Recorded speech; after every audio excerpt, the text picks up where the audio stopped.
more further types of costing that are direct costing and throughput costing. So first of all, I'm gonna describe the outline. I'm gonna discuss here introduction, key features of both the methods of costing, benefits of both, and limitations of both types of costing, when to use both methods, direct and throughput costing, and finally I'll conclude the whole topic. So moving to the introduction, I'm going to discuss here that what are basically direct and throughput type of costings. So direct costing is a method where only direct costs are involved. Costs that can be traced directly to a product are considered in calculating the cost of the product.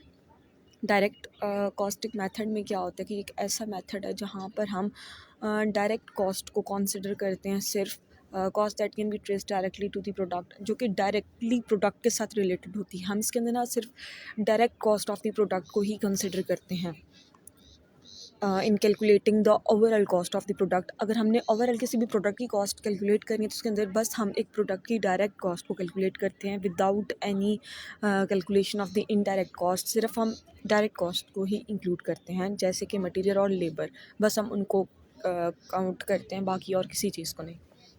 Throughput type of costing only consider the cost of the material as part of the product cost. और throughput type of जो costing है, अब वो क्या करती है, सिर्फ material को कंसिडर करती है. फर्स्ट वाली जो टाइप थी डायरेक्ट कॉस्टिंग, उसके अंदर हम कंसिडर कर रहे थे कि डायरेक्ट कॉस्ट जो है ना वो इन्वॉल्व होती है, जो कि है मटेरियल और लेबर. लेकिन थ्रूपुट टाइप ऑफ कॉस्टिंग में हम सिर्फ और सिर्फ मटेरियल को कंसिडर कर रहे हैं, मतलब रॉ मटेरियल को कंसिडर कर रहे हैं, उसकी प्राइस को, उसकी कॉस्ट को कंसिडर कर रहे हैं, जो कि यूज़ होती है in the manufacturing of the product. अब इन दोनों का हम फोकस डिस्कस करेंगे. तो the focus of direct costing is on the cost that can be directly link to producing a product. इसका अगर फोकस हम देखें डायरेक्ट कॉस्टिंग का, तो ये वो डायरेक्ट कॉस्ट है जो यूज़ होती है एक प्रोडक्ट को मैन्युफैक्चर करने में. वो डायरेक्ट कॉस्ट मतलब वो direct cost of the material, या फिर वो डायरेक्ट लेबर कॉस्ट जो कि यूज़ होती है एक मैन्युफैक्चर करने में एक प्रोडक्ट को. तो इसका फोकस भी क्या है, डायरेक्ट कॉस्ट है. सिमिलरली थ्रूपुट टाइप ऑफ जो कॉस्टिंग है is all about speed, getting products made and sold. अब थ्रूपुट टाइप ऑफ जो कॉस्टिंग है ना, वो और किसी चीज़ को कंसिडर नहीं करता, वो सिर्फ और सिर्फ कंसिडर क्या करता है, इज़ ऑल अबाउट स्पीड. वो सिर्फ और सिर्फ स्पीड को कंसिडर करता है, मतलब getting the products and made and sold. मतलब प्रोडक्ट को बनाओ और बस उन्हें बेच दो, और वो और किसी चीज़ को कंसिडर नहीं करता है, बस ये देखता है कि प्रोडक्ट बन रहा है और उसके बाद उसको बेच देता है. वट कॉस्ट्स आर इंक्लूडेड, तो कौन सी कॉस्ट इंक्लूडेड होती हैं in both type of costing के अंदर. तो in direct costing only the direct cost are included when calculating the cost of the product. तो डायरेक्ट कॉस्टिंग मेथड के अंदर सिर्फ और सिर्फ डायरेक्ट कॉस्ट जो होती है ना, वो ही इंक्लूडेड होती हैं in the calculation of the cost of the product. और in throughput costing only the cost of material is included. मतलब इनका मेन जो डिफरेंस है ना, जो मेन कॉस्ट इन दोनों में इंक्लूड होती है, वो क्या है, डायरेक्ट कॉस्टिंग में मटेरियल और लेबर दोनों इंक्लूडेड होते हैं, और थ्रूपुट टाइप ऑफ कॉस्टिंग में सिर्फ और सिर्फ मटेरियल की कॉस्ट इंक्लूडेड होती है. अब हम पढ़ेंगे की फीचर्स कि की कंपोनेंट्स क्या हैं डायरेक्ट कॉस्टिंग के, फिर हम पढ़ेंगे की कंपोनेंट्स या की features of throughput type of costing. तो की कंपोनेंट्स जो कि डायरेक्ट कॉस्टिंग में इन्वॉल्व हैं वो क्या हैं, डायरेक्ट मटेरियल, डायरेक्ट लेबर और डायरेक्ट एक्सपेंस. वो डायरेक्ट मटेरियल या वो डायरेक्ट रॉ मटेरियल जो हम यूज़ करते हैं the manufacturing of the product. Direct labour मतलब कि वो वेजेस जो हम पे करते हैं वर्कर्स को. Direct expenses any other cost directed to special tools और सब कॉन्ट्रैक्टेड वर्क. हम कोई भी लाइक स्पेशल टूल यूज़ कर रहे हैं या फिर कोई भी ऐसी चीज़ यूज़ कर रहे हैं जो कि मतलब डायरेक्ट कॉस्ट में आ जाती है, तो वो हम लोग वो फैक्टर्स इसके अंदर इंक्लूडेड हैं. अब हम की फीचर्स पढ़ेंगे थ्रूपुट टाइप ऑफ कॉस्टिंग के अंदर. फोकस ऑन मटेरियल कॉस्ट, ये सिर्फ मटेरियल कॉस्ट पे फोकस करती है, जैसे कि आपको मैंने पहले बताया only direct cost are part of product. सिर्फ जो डायरेक्ट कॉस्ट है ना, वो ही कॉस्ट ऑफ द प्रोडक्ट बनती है. अब सेकंड थिंग है इनकरेजेस एफिशिएंसी. तो prioritise faster production and sales. तो इसमें क्या होता है कि फास्टर प्रोडक्शन और सेल को इनकरेज किया जाता है. और थर्ड इसका की फीचर है कि ये सिंपल और लीन है, ignores all other cost to focus on material flow. सिर्फ और सिर्फ मटेरियल कॉस्ट पे फोकस करती है और बाकी सारी कॉस्ट को ये क्या करती है, नेग्लेक्ट कर देती है, इसलिए ये सिंपल और लीन है. अब हम यहाँ पर पढ़ेंगे कि एडवांटेजेस क्या हैं बोथ टाइप ऑफ कॉस्टिंग के। तो डायरेक्ट कॉस्टिंग का क्या एडवांटेज है। Direct costing is a simple and helps the business make quick decisions. तो ये बहुत ही सिंपल टाइप ऑफ कॉस्टिंग है और बिजनेस को हेल्प करती है to make quick decisions by focusing on direct cost like material labour, ताकि बस मटेरियल और लेबर को देखते हुए आप किसी प्रोडक्ट की कॉस्ट फाइंड कर सको। तो ये एक बहुत ही ईजी और सिंपल सा वे है ताकि आप अपने बिजनेस डिसीजंस को प्रिसाइजली ले सको। It shows product profitability clearly and helps to control cost. इसके अंदर प्रोडक्ट की प्रॉफिटेबिलिटी आपको क्लियरली दिख रही होती है और कॉस्ट कंट्रोल में ये बहुत ही ज़्यादा इंपॉर्टेंट रोल प्ले करती है। Next, we are going to discuss the benefits of the throughput type of costing. Throughput type of costing simplifies costing by focusing only on the direct material cost. अब ये क्या करती है, ये मज़ीद simple कर देती है assigning the cost to the product। सही है, मज़ीद आसान कैसे कर देती है, क्योंकि ये ना सिर्फ और सिर्फ डायरेक्ट मटेरियल पे फोकस करती है। It helps improve efficiency, identify the production bottlenecks. यहाँ पर ये हमें आइडेंटिफाई करने में हेल्प करती है अपनी प्रोडक्शन बॉटलनेक्स को, और एफिशिएंसी इम्प्रूव करने में हेल्प करती है। हमें पता होता है कि हम लोग जो प्रोड्यूस कर रहे हैं, ठीक है, उस पे डायरेक्ट जो है मटेरियल की कॉस्ट क्या लग रही है। और मतलब ये बहुत ही सिंपल वे है of assigning the cost to the product to be manufactured and suppose better decision making to maximise profit and overall profitability. तो ये एक बहुत ही अच्छा मेथड है for improving the profitability and maximising the overall profit of the firm. तो अब हम एडवांटेजेस तो जहाँ पे होते हैं वहाँ डिसएडवांटेजेस भी होते हैं, तो लिमिटेशंस भी हम पढ़ते हैं यहाँ पे। तो limitations of the direct costing, standard costing can be complex and time consuming.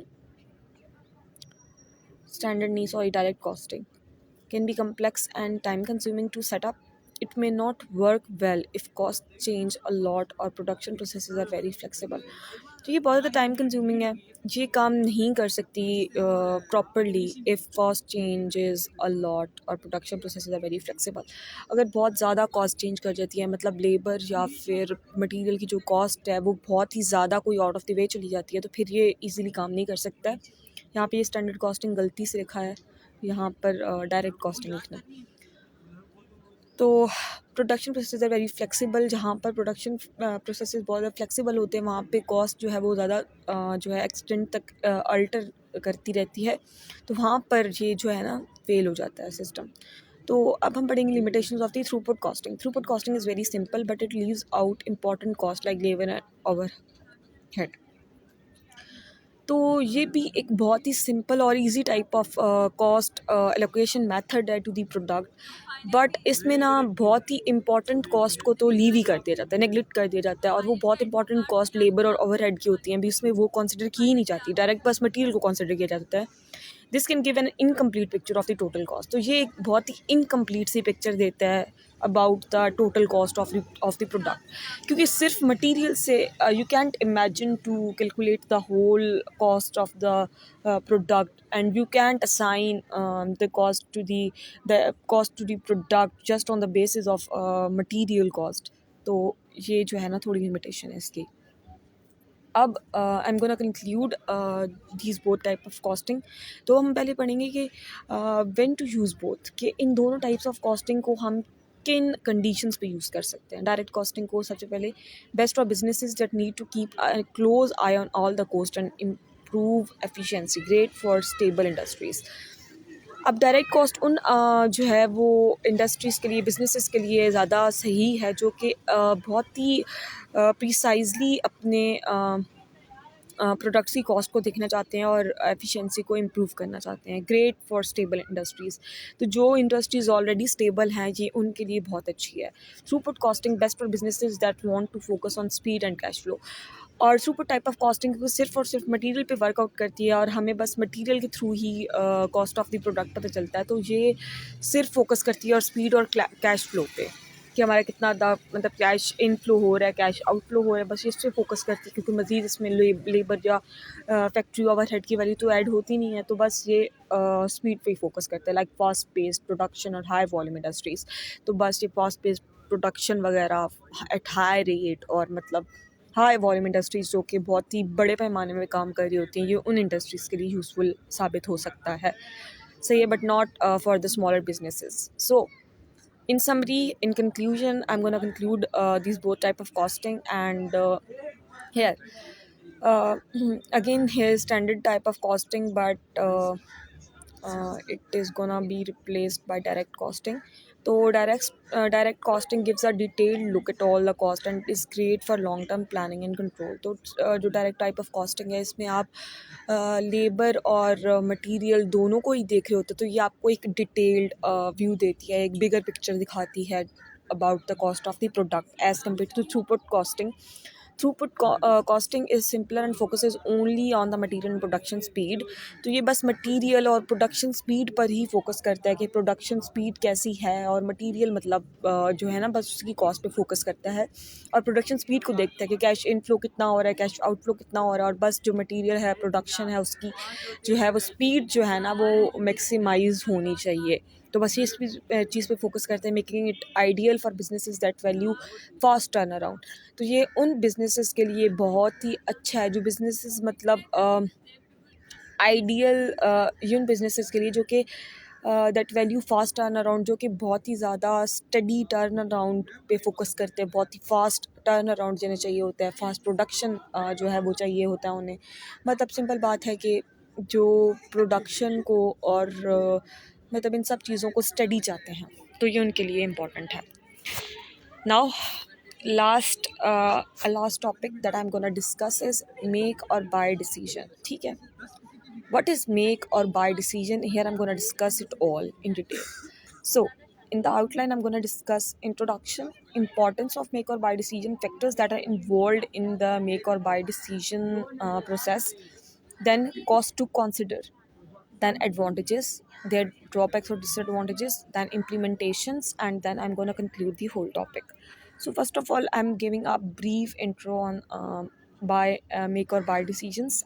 Make or buy decision is when a company decide whether to make और बाय डिसीजन तब आप कंसिडर करते हो जब एक कंपनी क्या करती है, डिसाइड करती है to make a product in house using its own resources, या फिर वो बाय करती है फ्रॉम द एक्सटर्नल सप्लायर। तो हम मेक और बाय डिसीजन की बात तब करते हैं जब या तो कोई कंपनी क्या करती है, डिसाइड करती है कि वो इन हाउस अपनी रिसोर्सेज को यूज़ करते हुए एक प्रोडक्ट को मैन्युफैक्चर करे, या फिर वो डिसाइड करती है कि वो एक्सटर्नल किसी सोर्स से, किसी एक्सटर्नल सप्लायर से वो प्रोडक्ट ना हासिल करें। अब हम इसकी इम्पोर्टेंस देखेंगे that how it is important. Cost efficiency helps determine the most cost effective options. तो इससे आपको कॉस्ट इफेक्टिव ऑप्शंस का पता चलता है कि वेदर के आपको मतलब इन हाउस मैन्युफैक्चरिंग करवानी चाहिए, या फिर आपको एक्सटर्नल किसी सोर्स से ही परचेज़ कर लेना चाहिए अपना प्रोडक्ट। तो ये हमें हेल्प करता है आइडेंटिफाई करने में कि which option is best for us. ठीक है, then is resource optimisation ensures efficient use of company resources. तो अब ये भी देखते हैं कि अगर आपकी रिसोर्सेज ज़्यादा कंज्यूम हो रही हैं और आपको आउटपुट कम मिल रहा है, तो मतलब इट्स नॉट वर्थ इट ना। अगर आप in house manufacturing process consider करते हो, ठीक है, मेक डिसीजन को आप फॉलो करते हो कि आपने मैन्युफैक्चरिंग करनी है इन हाउस, लेकिन अगर आपके रिसोर्सेज ज़्यादा कंज्यूम हो रहे हैं as compare to the output that you are getting, तो फिर ये ऑब्वियस सी बात है कि ये रिसोर्सेज कंजप्शन इसकी ज़्यादा है और मतलब आपको प्रोडक्ट कम मिल रहा है, then it is not worth it ना कि आप इस पर इन्वेस्ट करो। तो रिसोर्सेज ऑप्टिमाइजेशन भी ये इस मेथड से हमें पता चलता है कि रिसोर्सेज ऑप्टिमाइजेशन भी होती है इस मेथड से, कि मतलब हमें एटलीस्ट आइडिया होता है कि whether it is worth it or not.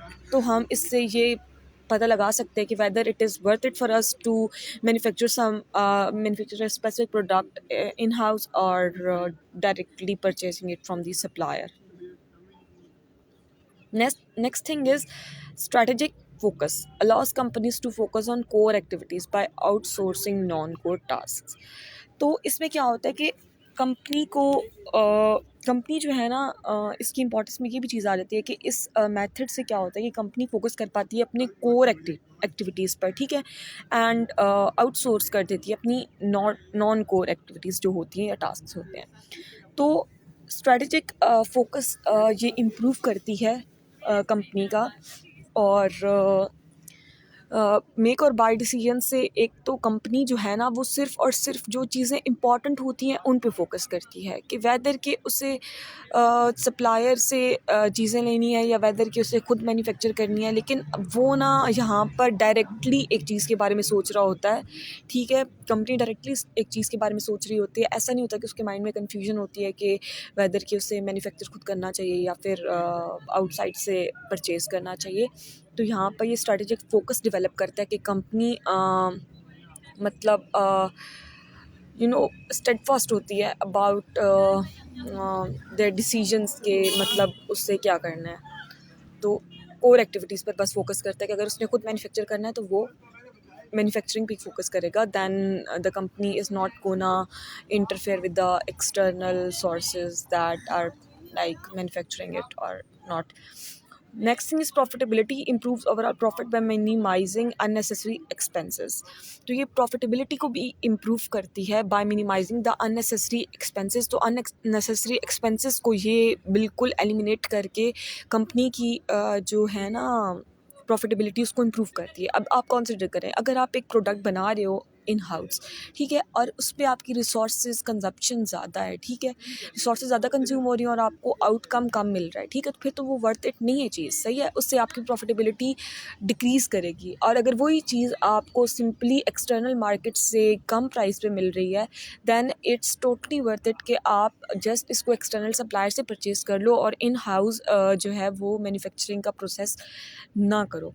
तो इस तरह से इस मेथड से हम लोग को पता चलता है कि हमें करना क्या है, ठीक है।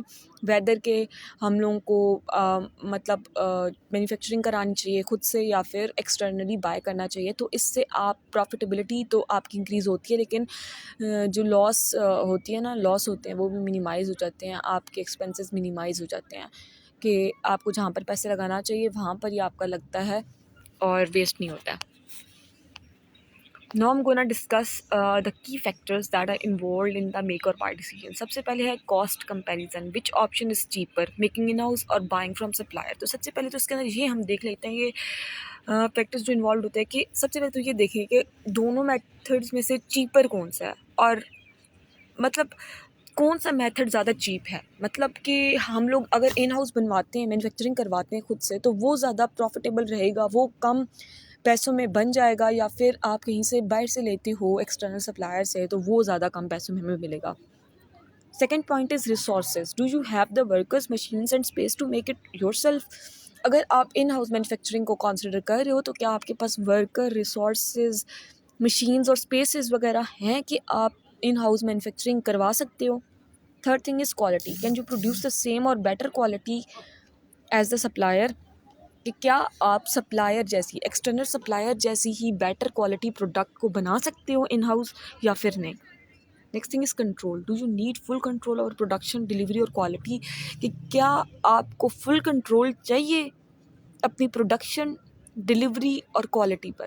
कि क्या आपका पूरा कंट्रोल हो सकता है अपनी डिलीवरी पे, सही है, क्वालिटी पे, प्रोडक्शन पे, आपके प्रोडक्ट की, सही है, आपका पूरे का पूरा कंट्रोल जो है वो आपको चाहिए, आपका कंट्रोल हो सकता है कि नहीं हो सकता है। Next thing is supplier reliability, is a supplier dependable for quality and on time delivery.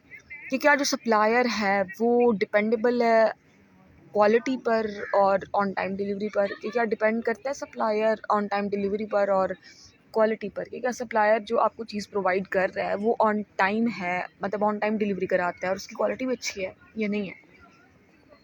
Next thing is strategic importance, is the product crucial for your business. क्या वो प्रोडक्ट आपके बिजनेस ऑपरेशंस के लिए क्रूशियल है, मतलब क्या आप सच में वो प्रोडक्ट आपके लिए बनाना ज़रूरी है कि नहीं है। Next we are gonna discuss cost to consider, कि कौन सी कॉस्ट इनमें कंसिडर होती हैं। तो सबसे पहले तो आ जाती है मेक डिसीजन ऑप्शन में क्या क्या होता है। मेक डिसीजन ऑप्शन में डायरेक्ट कॉस्ट, ओवरहेड कॉस्ट और अपॉर्चुनिटी कॉस्ट इन्वॉल्व होती है। डायरेक्ट कॉस्ट में मटेरियल, लेबर और वेरिएबल कॉस्ट आ जाती हैं, ठीक है, डायरेक्ट कॉस्ट उसके अंदर इन्वॉल्व होती है सारी सारी। ओवरहेड कॉस्ट जिसके अंदर मेंटेनेंस, यूटिलिटीज़ और इक्विपमेंट वगैरह आ जाती है, ये इनडायरेक्ट कॉस्ट है, ठीक है। और इसमें वेरिएबल और फिक्स्ड कॉस्ट आ जाती है, ठीक है, ओवरहेड कॉस्ट में। अब थर्ड यहाँ opportunity cost, potential loss from using resources for this task instead of something else. तो यहाँ पर अपॉर्चुनिटी कॉस्ट आ जाती है, वो potential loss from using the resources for this task, जो लॉस होता है रिसोर्सेज का by using them for this task, तो इंस्टेड ऑफ समथिंग एल्स, तो किसी और चीज़ के निस्बत क्या आप वो रिसोर्सेज कंसिडर करते हो जो कि जिनका पोटेंशियल लॉस हो जाता है इन एक्टिविटीज़ में, तो वो कॉस्ट भी इसके अंदर इंक्लूडेड होती है, ठीक है, मेक ऑप्शन में, कि जो रिसोर्सेज के लिए आप कॉस्ट करते हो, इन्वेस्ट करते हो और वो वेस्ट हो जाती है, लॉस चली जाती है, तो वो कॉस्ट भी इसके अंदर इन्वॉल्व है। अब यहाँ पर बाय ऑप्शन में क्या होता है कि एक तो परचेज़ कॉस्ट होती है कि जो आप बस डायरेक्ट अपने सप्लायर को देते हो और वो आपको इन रिटर्न प्रोडक्ट दे देता है। Next thing is transportation cost, तो शिपिंग एंड डिलीवरी फ़ीस। तो आपको सप्लायर से अगर आप बाय करते हो तो ऑब्वियस सी बात है आपको डिलीवरी चार्जेस और शिपिंग मतलब चार्जेस एक्सपेंसेस वगैरह पे करने पड़ते हैं, तो वो वाले कॉस्ट। सप्लाई रिस्क, तो अनएक्सपेक्टेड प्राइस इंक्रीज और सप्लाई चेन इश्यूज़। तो ऐसा कभी हो सकता है कि अनएक्सपेक्टेड जो है अनएक्सपेक्टेडली प्राइस जो है वो अल्टर कर जाए, इंक्रीज़ कर जाए एकदम से, और सप्लाई चेन इशू कभी कभी ऐसा भी हो जाता है कि सप्लाई चेन के इश्यूज़ हो जाते हैं, डिलीवरी में कोई जो है वो फॉल्ट आ जाता है, या फिर कोई डिफेक्टेड आइटम आपके पास आ जाता है, तो वो सब चीज़ भी इसके अंदर आ जाती हैं। Next, here we are gonna discuss about the advantages of a make or buy decision. तो सबसे पहले एडवांटेजेस हम पढ़ेंगे ऑफ मेकिंग इन हाउस, कि अगर आप घर में बनाते हो, घर में बना तो घर में नहीं, लाइक आप खुद से अगर मैन्युफैक्चरिंग करा रहे हो तो उसके क्या क्या एडवांटेजेस हैं। सबसे पहले तो कंट्रोल, कि आपका पूरा कंट्रोल होता है आपकी क्वालिटी पर, प्रोडक्शन पर, टाइमिंग पर, सब चीज़ों पर। कस्टमाइजेशन, कि आप अपनी मर्ज़ी से जो भी चेंजेस करवाना चाहें, जो जिस टाइप का प्रेफर्ड आपका प्रोडक्ट है तो वैसा आप बनवा सकते हैं। Cost saving, avoid supplier markups. तो यहाँ पर कॉस्ट सेविंग होती है कि मतलब जो प्रॉफिट सप्लायर के पास जाना होता है वो प्रॉफिट आप मतलब वो प्रॉफिट आपके पास रहता है, या वो प्रॉफिट कंज्यूम नहीं होता है।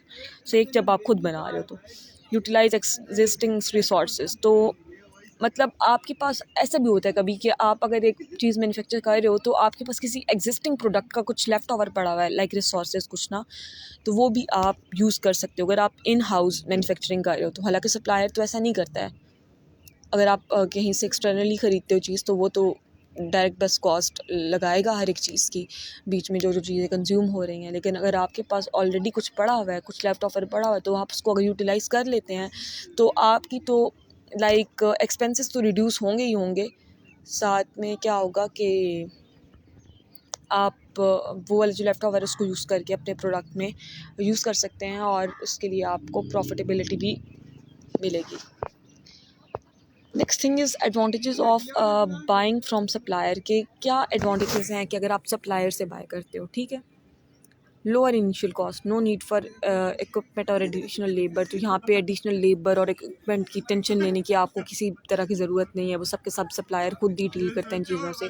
Focus on the core activities, frees up resources for the strategic task, तो वो बस कोर एक्टिविटीज़ पे काम जो है वो करता है, फोकस करता है। अगर आपने मैन्युफैक्चर कराना है कोई प्रोडक्ट तो उस प्रोडक्ट पे फोकस करेगा, ठीक है, सिर्फ उसकी कोर एक्टिविटीज़ पर, और मतलब डाइवर्ट नहीं होगा उसका फोकस कहीं पे। Next thing is flexibility, easy to adjust order qualities based on demand, तो फ्लेक्सिबिलिटी ये है कि अपने ऑर्डर को, क्वान्टिटीज़ को आप बेस्ड ऑन जो डिमांड, ठीक है, उसको एडजस्ट करा सकते हैं कि आपको कितना प्रोडक्ट चाहिए, कितनी अमाउंट में चाहिए, वो सब चीज़ें आप एडजस्ट करा सकते हो आराम से।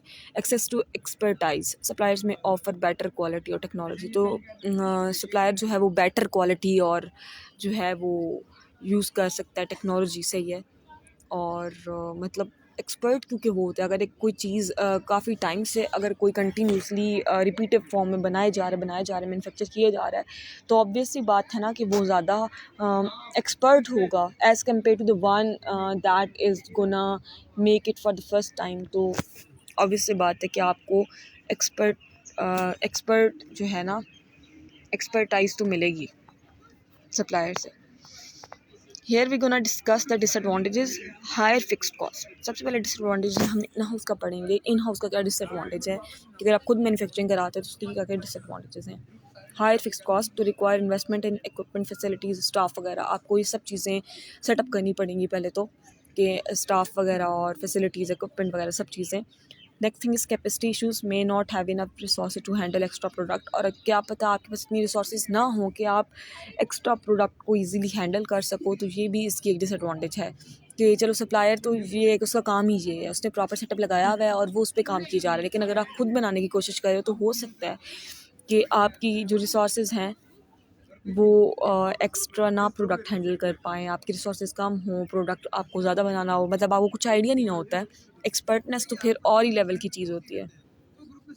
Lack of flexibility, harder to scale up और डाउन प्रोडक्शन क्विकली। तो इसमें आपकी कोई फ्लेक्सिबिलिटी नहीं होती है। आप मतलब फ्लेक्सिबिलिटी ऐसे नहीं होती कि आप मतलब आपने मतलब जितना प्रोडक्ट लिया, लाइक प्रोडक्ट अगर आपको जितना चाहिए, फॉर एग्जांपल अभी आपको चाहिए एक प्रोडक्ट के 2 एक यूनिट्स चाहिए, ठीक है, तो आपने उस अकॉर्डिंग रिसोर्सेज अरेंज की, सेटअप्स लगाए, ठीक है, आपने वो प्रोडक्ट असेंबल कर लिया। अब एट द स्पॉट आपको अगर कुछ और यूनिट्स चाहिए, लाइक 2-3 यूनिट्स आपको और चाहिए, then it's difficult to manage ना, इट्स नॉट फ्लेक्सिबल। फिर आपको मज़ीद रिसोर्सेज पहले तो अरेंज करनी पड़ेंगी, फिर सेटअप्स दोबारा से एंड फिर से वो मतलब सारी चीज़ें आपको रिपीट करनी पड़ेंगी। लेकिन अगर सप्लायर से बाय करते हो तो ऐसा नहीं होता है। आप कभी अल्टर कर सकते हो अपनी क्वांटिटी को। अगर आपको at a time at a spot कुछ ज़्यादा अमाउंट में प्रोडक्ट चाहिए तो आप बस अल्टर कर सकते हो आराम से, फ्लेक्सिबिलिटी है। वो सप्लायर का मसला है कि उसने आपको कैसे अरेंज करके देना है, बट वो उसका तो काम ही है, वो आराम से अरेंज करके दे सकते हैं आपको, तो सो फ्लेक्सिबिलिटी है। Disadvantages of buying from supplier अब पढ़ेंगे। तो less control, quality and delivery depend upon supplier. तो लेस कंट्रोल इसलिए है आपका क्योंकि वो सब सप्लायर पर डिपेंड करता है, डिलीवरी वगैरह उसने करवानी है, ठीक है, और क्वालिटी भी वो ही मैनेज कर रहा है, तो वो जिसकी थोड़ा काम है कि डिलीवरी वगैरह ऑन टाइम होगी कि नहीं होगी, वो तो सप्लायर पे डिपेंड करता है। आपको आपका प्रेफर्ड प्रोडक्ट आपके अपनी प्रेफर्ड टाइमिंग पे नहीं मिल सकता। प्राइस फ्लक्चुएशन, तो risk of increase cost due to supplier pricing change. तो ऐसा हो सकता है कि कभी सप्लायर एकदम से प्राइस को इंक्रीज कर दे, तो वो भी मसले आ जाते हैं। Dependency over reliance on a supplier can be risky. अगर आप बहुत ज़्यादा डिपेंड कर रहे हो एक सप्लायर पर टोटली अपने प्रोडक्ट के लिए, तो it may be risky, because ज़रूरी नहीं है कि वो आपके प्रोडक्ट को ऐसे ही डील करे जैसे आप खुद अपने प्रोडक्ट को डील करोगे। लाइक अगर आपका कुछ कस्टमाइज प्रोडक्ट है तो आप कभी भी ये एक्सपेक्ट नहीं कर सकते कि जैसे आप खुद उस प्रोडक्ट के बारे में सोच रहे हो या जैसे उसे बनाना चाह रहे हो, तो ऐसे सप्लायर भी वो ऑटोमेटिकली बना दे। यार द इम्प्लीमेंटेशन स्टेप्स। सो सबसे पहले तो इम्प्लीमेंटेशन स्टेप्स के अंदर आ जाता है कि आप आइडेंटिफाई करो द नीड। सबसे पहले तो आप आइडेंटिफाई करो सबसे पहले कि आपको क्या क्या प्रोडक्ट्स रिक्वायर्ड हैं, क्या क्या मतलब क्या प्रोडक्ट रिक्वायर्ड हैं। डिटरमाइन द कंपोनेंट्स और प्रोडक्ट्स, क्या कंपोनेंट्स या फिर प्रोडक्ट्स आपको रिक्वायर्ड हैं। Then gather the cost data, collect all the relevant cost for making and buying. फिर आप गैदर करो कॉस्ट डाटा, कॉस्ट की डाटा कि आप अगर खुद से बनाते हो तो आपको कितना मटेरियल लेबर लगेगा, उस सब की कॉस्ट। और अगर आप डायरेक्टली परचेज़ करते हो from the supplier, external supplier, तो उसमें कितनी कॉस्ट यूटिलाइज होगी। इन दोनों का डेटा आपने कलेक्ट कर लिया। अब एनालाइज करो non cost factors, consider quality, reliability and strategic importance. तो अब आप नॉन कॉस्ट फैक्टर्स को भी देखो कि रिलायबल कौन सा है, ठीक है, कॉस्ट फ्रेंडली कौन सा है, सही है, आपको कम पैसों में क्या चीज़ मिल रही है, और मतलब क्वालिटी किसकी अच्छी है, ठीक है। ये दोनों चीज़ें आप देख लो, ठीक है। एक तो कॉस्ट देख लो कि किसकी कॉस्ट ज़्यादा लग रही है, किसकी कम आ रही है, और दूसरा नॉन कॉस्ट सोर्सेज जो हैं वो भी देख लो फैक्टर्स के क्वालिटी वाइज, रिलायबिलिटी वाइज और मतलब मेंटेनेंस वाइज, इंपॉर्टेंस वाइज कौन सी चीज़ जो है ना वो ज़्यादा आपको रिलायबल मिल रही है। Next thing is make the decision. तो अब जब ये आपने सारी कैलकुलेशन कर ली, आपको पता लग गया कि whether manufacturing in houses beneficial or direct purchasing it from the external supplier is beneficial. तो जब ये दोनों चीज़ें आप सही से एनालाइज कर लोगे, then you can make a proper informed decision that will be more profitable, सही है, and more beneficial। तो एनालाइजेशन के बाद आप डिसीजन बना लो and review and monitor, regularly review the decision to adopt to changes in cost or requirement. तो उसके बाद फिर अपना डिसीजन आपने बना लिया, ठीक है, और उसके बाद दोबारा से आप क्या करो, रिव्यू करो हर रोज़ अपनी उस डिसीजन को, सही है। और मतलब आपने जो डिसीजन लिया, वेदर के इन हाउस करना है या वेदर के एक्सटर्नल सप्लायर से लेना है, तो उन चीज़ों पर आप फोकस करो कंटिन्यूसली। जो भी अल्टरनेशन डे बाई डे आ रही हैं उनको देखो, और उसके बाद लाइक चीज़ें सेट करो। So here is the conclusion. I'm gonna conclude the whole topic. So, the make or buy decision is a critical part of the cost accounting that impacts a company's efficiency, cost management and profitability. तो obvious सी बात है, cost management profitability को affect करता है, और it has the impact on the cost management profitability and the company's efficiency, ठीक है। obvious सी बात है कि ये depend करती है आपकी make और buy decision पे, ठीक है। crucial part of cost accounting है ये बहुत। और make का क्या है, make best when quality control, customization and strategy importance are crucial। तो जब ये क्वालिटी कंट्रोल, कस्टमाइजेशन, मतलब सब चीज़ें इजीली डील हो रही हों, ठीक है, तो तब तक ये सही है। अगर कॉस्ट फ्रेंडली है, क्वालिटी अच्छी आ रही है, खुद अगर आप मैन्युफैक्चर करा रहे हो तो सही है, और कस्टमाइजेशन भी हो रही है, क्वालिटी का कंट्रोल भी है आपके पास, तो फिर तो ये बेटर ऑप्शन है मेक वाला। और buy best when suppliers offers better cost, और अगर सप्लायर अगर आपको अच्छी कॉस्ट ऑफ़र कर रहा है, फ्लेक्सिबिलिटी ऑफ़र कर रहा है, क्वालिटी भी ऑफ़र कर रहा है, तो फिर आपको ऑब्वियस सी बात है कि इन हाउस मैन्युफैक्चरिंग पे नहीं जाना चाहिए अगर आपको एक्सटर्नली सप्लायर से अच्छी चीज़ मिल रही है। तो choosing the right option depends upon careful analysis of both cost and non cost factors. तो अगर आपने डिसीजन लेना है, precise decision, authentic decision based on authenticity and facts, and to increase your profitability और टू गेट मैक्सिमम बेनिफिट, तो फिर आपको इन दोनों को एनालाइज करना पड़ेगा, मेक और बाय को, दोनों को एनालाइज करना पड़ेगा। मतलब कॉस्ट फैक्टर्स के लिहाज से भी और नॉन कॉस्ट फैक्टर के लिहाज से भी। कॉस्ट फैक्टर्स वो कि जो जितना एक्सपेंस आ रहा है इन पे, जो जो चीज़ें मतलब यूज़ हो रही हैं ओवरऑल, सही है। और नॉन कॉस्ट फैक्टर की मतलब उसकी क्वालिटी और लाइक कस्टमाइजेशन, क्वालिटी और ऑन टाइम डिलीवरी और इस तरह की चीज़ें, तो इन पे फोकस करना होता है, तो फिर ही आप अच्छे डिसीजंस को बना सकते हो। I hope it is all clear. Here I'm gonna ending my presentation.